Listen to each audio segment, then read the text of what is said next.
Menutup akhir pekan kedua Februari, pergerakan indeks harga saham gabungan ditutup menguat 24,89 poin atau naik 0,38% ke posisi 6.638,46.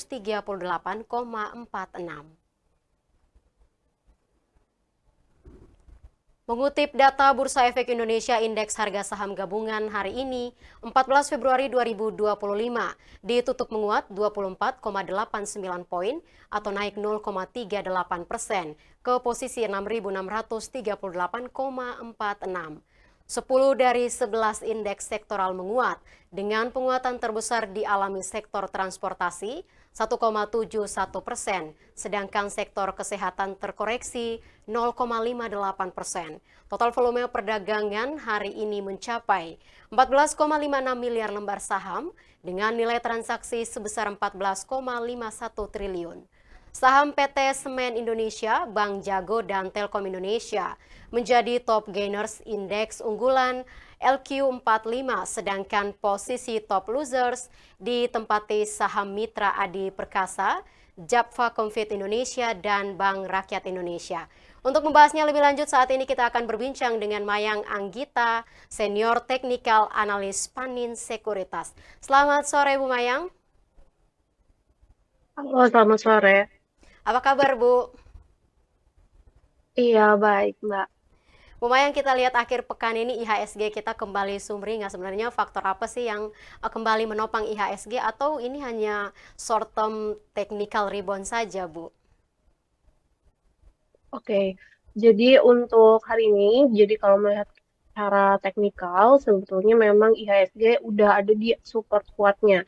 Jadi support kuat ini ada di angka 6485, di mana angka 6485 ini merupakan titik terendah IHSG sejak November 2021 lalu, kayak gitu. Jadi kita berhasil uji support di area ini dan untuk jangka pendeknya mungkin pekan depan IHSG mulai memasuki fase akumulasi. Jadi biasanya dari tren turun kemudian tekanan jualnya harapannya sudah melandai begitu.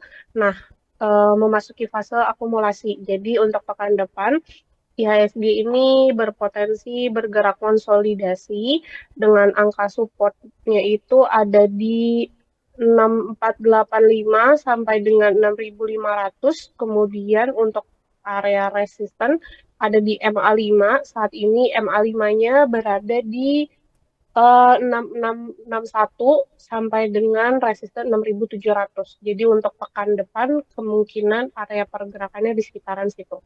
Resisten 6660 sampai 6700, supportnya di 6485 sampai 6500. Baik, Bu Mayang, kita juga tahu bahwa Presiden Prabowo sudah mengumumkan secara resmi soal peluncuran Danantara. Apakah hal ini juga akan berdampak pada saham-saham plat merah, Bu? Oke, jadi sebetulnya Danantara ini bisa memberikan sentimen negatif ya, apa sentimen positif untuk perkembangan harga saham karena para saham BUMN ini, para BUMN ini jadi dia cenderung berpotensi lebih ke pro bisnis kayak gitu. Jadi hal ini bisa meningkatkan daya saing perusahaan yang lebih oke. Kemudian dari pelaku pasar juga menilai bahwa hal ini berpotensi nantinya akan meningkatkan likuiditas ekuitasnya karena investor lebih memandang lebih confident, menilai lebih baik antara resiko dan potensi imbal hasilnya. Tapi yang perlu diperhatikan adalah dari segi regulasinya gitu. Karena di mana-mana kalau misalkan aturan mainnya jelas, regulasi dan hukumnya ini sudah jelas dan maka ke depannya itu bisa lebih firm gitu, bisa lebih jejak jalannya. Jadi itu yang perlu diperhatikan dari sisi hukum dan regulasinya. Tapi kalau dari daya saing dan potensi eh, perkembangan ke depannya ini cenderung positif sih kayak gitu. Baik, Bu Mayang, lalu terkait penerapan tarif resiprokal dari Presiden Donald Trump sendiri yang mulai berlaku di 1 April mendatang, apakah ini akan memberikan dampak pada IHSG kita dan saham-saham apa saja yang akan paling terdampak, Bu? Oke, jadi Presiden Donald Trump ini menunda untuk penerapan tarif karena tadi US ini melihat ada reciprocal tarif atau pembalasan tarif. yang menjadi salah satu bentuk kebijakan dari pemerintahan Trump sekarang, di mana kebijakan non-tarif yang dilakukan oleh negara lain ini adalah suatu bentuk perdagangan yang tidak sesuai dengan ketentuan dan tidak adil, dan US ini akan memberikan resiprokal ya balasan atas hal ini. Jadi kalau misalkan kita perhatikan untuk sektor-sektornya, kemungkinan yang akan berdampak itu justru dari ekspor atau dari sisi komoditi ya. Komoditinya sendiri kan kalau misalkan Indonesia itu hubungan dagangnya antara Indonesia dengan AS, komoditas ini juga yang diperdagangkan mungkin seperti kayak ada minyak, batu bara, terus dan lain-lain kayak gitu, itu juga yang perlu diperhatikan dari sektor komoditi. Baik, Bu. Berarti kita perlu lebih memperhatikan dari sektor-sektor komoditi ya, Bu. Heeh. Iya betul.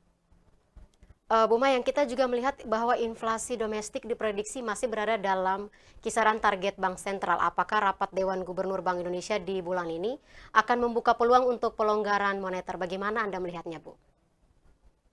Nah, untuk itu kayaknya aku juga agak ini ya, apa namanya, perlu hati-hati juga sebetulnya karena dari sisi inflasi memang inflasi yang rendah ini menandakan bahwa daya beli masyarakat kita masih cenderung melemah kayak gitu. Jadi untuk saat ini kita tunggu aja nih Mbak kabarnya dari Bank Indonesia pastinya seperti apa. Cuman kalau dari sisi kitanya mungkin daya beli masyarakat itu awalnya itu kan dari pendapatan ya.